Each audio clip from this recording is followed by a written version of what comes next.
2.5 years after Novak Djokovic's infamous default from the 2020 US Open, a doubles team at Roland Garros suffered the same fate after 16th seeds Miyu Kato and Aldila Sujiadi were forced out of their round of 16 match versus Sorribes Tormo and Bouzkova. This happened at 7-6, 1-3-30 all after Sujiadi hit a return in the net and Kato pretty gently hit a ball to the other side of the net that hit a ball girl on her head/neck. The chair umpire, Alexandre Zuj, who understood the situation, was originally going to give Kato the benefit of the doubt by just giving the pair a code violation and just leaving the entire situation alone. But Sorribes, Tormo, and Bouzkova pressed for a slam supervisor to come out and hand their opponents a disqualification. Kato went over to go consult the ball girl before a tournament referee later came out and spoke with the players, the other two officials, and the ball girl, and then he ultimately defaulted Kato and Sujiadi. First, going to the rules, Article 3 of the Grand Slam rulebook, which deals with ball abuse, says, "Players shall not violently, dangerously, or with anger hit, kick, or throw a tennis ball within the precincts of the tournament side except in the reasonable pursuit of a point during a match." For the purposes of this rule, abuse of balls is defined as intentionally hitting a ball out of the enclosure of the court, hitting a ball dangerously or recklessly within the court, or hitting a ball with negligent disregard of the consequences. The first thing that came to mind to me was the situation with Novak Djokovic, as I mentioned in the intro, at the 2020 US Open, where he played Paulo Carreño Busta and then got broken to go down 6-5. And he hit the ball sort of in anger without looking at it with, I guess, negligent disregard of the consequences, or recklessly within the court. He hit that ball, not ball, but lines person, and that woman came toppling down, and ultimately Novak was defaulted from the tournament. That situation is a little bit different than this one because Novak, even though he didn't hit the ball with full speed and wasn't looking at the lineswoman, he did it kind of in annoyance at the time, and overall it was reckless.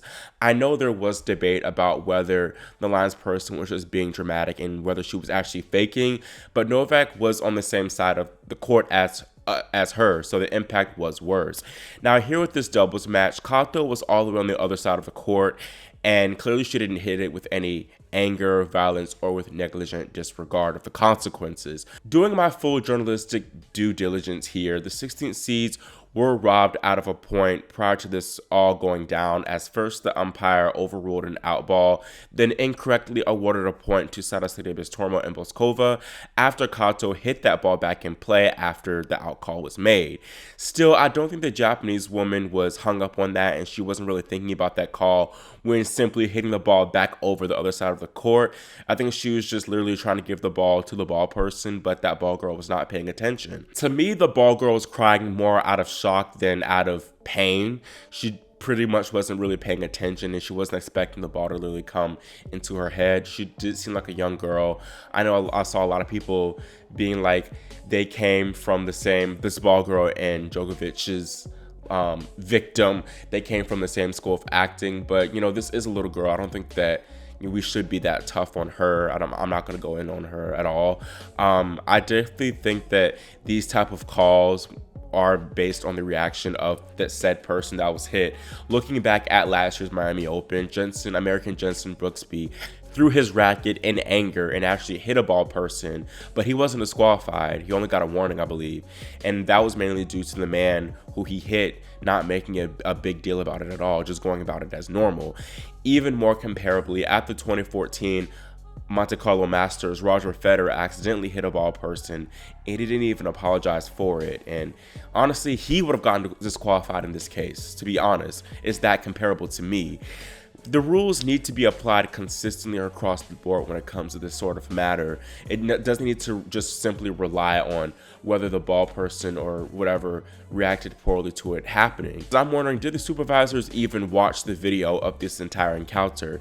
This just begs the question of why we need, automatic replay, why that needs to be incorporated more, not just with this situation, with things like, did a person touch the net or double bouncing and stuff like that. We're in 2023. Why don't we have this technology available at our fingertips?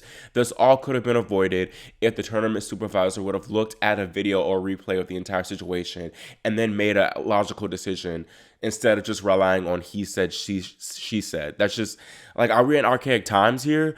Even Bouzkova, she said that she didn't even see the situation herself, but that she heard the ball hit the girl and she was concerned for her well-being. Come on now. Bottom line, Kato and Sujiadi shouldn't have been disqualified. I definitely blame Sarra, Sorribes, Tormo, and Bouzkova for adding more fuel to the fire and just being absolutely obnoxious about this entire situation.